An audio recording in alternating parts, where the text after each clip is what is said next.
Hello friends, எல்லோரும் எப்படி இருக்கீங்க? நாங்கள் ரொம்பவே நல்லா இருக்கோம். ஸோ இன்னைக்கான பதிவு என்னன்னு பார்க்கலாமா? நம்ம குடும்பத்துலேயும் சரி, நம்ம ஃப்ரெண்ட்ஸுக்கிட்டேயும் சரி, நம்ம சொல்கிற சொல்லுக்கு வந்து அங்கிருந்து ஒரு மதிப்பு வந்து வராது.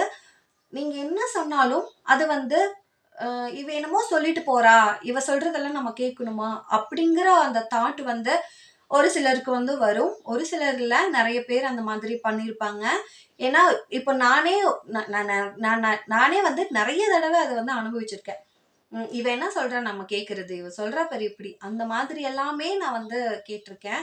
ஸோ இப்ப கூட நான் சொல்றது நீங்க கேட்கணுமா அப்படின்னு நெனச்சீங்க அப்படின்னா, வீடியோ தயவு செஞ்சு ஸ்கிப் பண்ணிட்டு போயிருங்க. ஆ ஸோ நான் என்ன சொல்ல வரேன் அப்படிங்கிறது கேட்கணும் அப்படின்னா, வீடியோ வந்து ஃபுல்லா பாருங்க.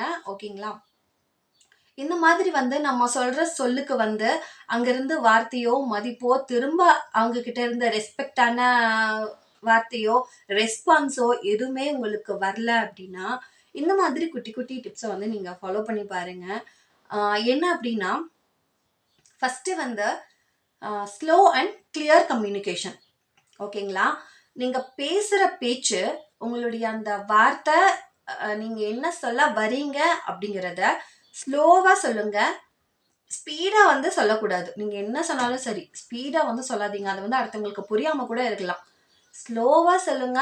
கிளியர் கம்யூனிகேஷன்ல சொல்லுங்க. தெளிவான வார்த்தையால சொல்லுங்க. ஓகேங்களா? இந்த மாதிரி சொல்லும்போது, அவங்களுக்கு அந்த நீங்க சொல்ற வார்த்தை கண்டிப்பா புரியும். ஓகே? நெக்ஸ்ட் ஒன் அப்படி என்னன்னா, eye contact and body language. உங்களுடைய ஐ கான்டாக்ட் வந்து நீங்க பேசுறவங்களுடைய கண்ண பார்த்து டைரக்ட்டா பேச பழகுங்க. எதுவா இருந்தாலும் ஓகே. டைரக்ட்டா பேச பழகுங்க. பாடி லாங்குவேஜ் நீட்டா நீட்டா வச்சு பேச பழகுங்க. ஓகேங்களா? ஸ்ட்ரைட்டா நின்னு பேசுங்க. ஸ்ட்ரைட்டானா அப்படியே ஸ்டாச்சு மாதிரி, சிலை மாதிரி நின்னு பேச சொல்லல. ஓரளவுக்கு டீசென்ட்டா நீங்க நின்னு பேசலாம். நெக்ஸ்ட் என்ன அப்படின்னா, உங்களுடைய தாட்ஸ், நெகட்டிவ் தாட்ஸ் வந்து அவாய்ட் பண்ணிக்கோங்க. நெகட்டிவ் வேர்ட்ஸ் சுத்தமா அவாய்ட் பண்ணிக்கோங்க. நெகட்டிவ் வேர்ட்ஸ் என்ன அப்படின்னா, இப்போ ஒரு 5 பேர் இருக்கீங்க. ஓகேங்களா? 5 பேர் வந்து நீங்க ஒரு குரூப்பா இருக்கீங்க. 5 பேர் வந்து இப்போ பேசிட்டு இருக்கீங்க.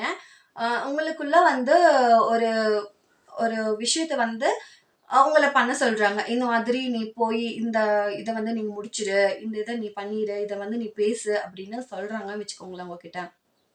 அந்த இடத்துல முடியாது, எனக்கு இது தெரியாது அப்படிங்கிற அந்த நெகட்டிவ் வேர்ட்ஸ டோட்டலா அவாய்ட் பண்ணிக்கோங்க. நான் ட்ரை பண்ணி பார்க்கிறேனே, என்னால முடியும்னு நான் நினைக்கிறேன். நான் ட்ரை பண்ணி பார்க்கிறேன்.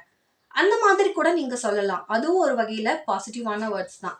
ஏன்னா நீங்க ட்ரை பண்ணி பார்க்குறீங்கல்ல, முடியும் அப்படிங்கிற வார்த்தை அதுல வருதுல்ல. அந்த மாதிரி சொல்லி பாருங்க. அங்க இருக்கிற உங்களுடைய மதிப்பு வந்து அ நீங்க சொல்ற சொல்லுக்கு அவங்க வந்து கேட்பாங்க அப்படிங்கிற அளவுக்கு இருக்கும். ஓகே. நெக்ஸ்ட் ஒன் என்ன அப்படின்னா,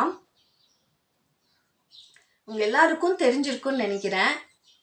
நம்ம என்ன பேச வரோமோ அத மட்டும் பேசணும். இப்போ ஒரு ஒரு ஆர்குமெண்ட் வந்து போயிட்டுருக்கு. ஓகே. இப்போ ஒரு 4, 5 பேர் இருக்கீங்க. உங்களுக்குள்ள ஒரு சரி 2 பேரே இருக்கட்டும். உங்களுக்குள்ள ஒரு ஆர்குமெண்ட் போயிட்டுருக்கு. அந்த இடத்துல நீங்க தேவையில்லாம வார்த்தைகள விடுறத அவாய்ட் பண்ணிக்கோங்க. அ அதிகமா பேசுறத அவாய்ட் பண்ணிக்கோங்க. அதிகமா பேசாதீங்க. தேவையில்லாத வார்த்தைகள பேசாதீங்க. அ நீட்டா அந்த ஆர்குமெண்ட் சம்மந்தப்பட்டது நீங்க ஆர்குமெண்ட் பண்ண போறோம் அப்படின்னு தெரிஞ்சாலே, அதுக்கு உண்டான என்ன கன்டென்ட்டோ, அத பத்தி நீங்க என்ன சொல்ல வரீங்களோ, அத நீட் அண்ட் குயிக்கா டக்குன்னு சொல்லி முடிச்சுருங்க. ஓகேங்களா? அத அப்படியே இழுத்துட்டு போகாம, இதுதான், இதுதான், அவ்வளோதான் நீங்க பேச போறது. ஓகே.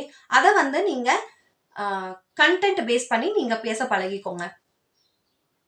ஒரு எவ்ளோ பெரிய ஆர்குமென்ட்டா இருந்தாலும் சரி, ஒரு 5 டூ 10 வார்த்தையில சொல்லி நீங்க முடிக்கிற மாதிரி நீங்க எப்போ பேச கத்துக்கிறீங்களோ, அப்பதான் உங்களுடைய அந்த வார்த்தைக்கு உண்டான மதிப்பு வந்து அங்க கிடைக்கும்.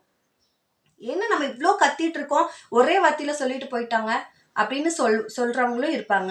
ஆனா, அந்த நீங்க சொல்ற அந்த வார்த்தையில அவங்க அவ்ளோ கத்தியும் அதுல எந்த ஒரு என்ன சொல்றது? எந்த ஒரு அ புரிதலும் இல்ல அப்படிங்கும்போது, நீங்க அந்த சொல்ற ஒரே வார்த்தையில அத வந்து அந்த அந்த பிரச்சனைக்கு உண்டான அந்த பிரச்சனைக்கு உண்டான சொல்யூஷன் அதில் வந்து இருக்கும். ஸோ அந்த மாதிரி பேச பழகிக்கோங்க. ஓகேங்களா? ஸோ இந்த டிப்ஸ் எல்லாம் மறக்காமல் ஃபாலோ பண்ணி பாருங்கள். நீங்கள் வந்து நான் சொல்கிறது உங்களுக்கு பிடிச்சிருந்தா வீடியோக்கு ஒரு லைக் போடுங்க. நம்ம பதிவு உங்களுக்கு யூஸ்ஃபுல்லாக இருக்கா அப்படின்னு சொல்லிட்டு கமெண்ட்டில் வந்து ஷேர் பண்ணுங்கள். நெக்ஸ்ட் வீடியோவில் பார்க்கலாம். தேங்க்யூ.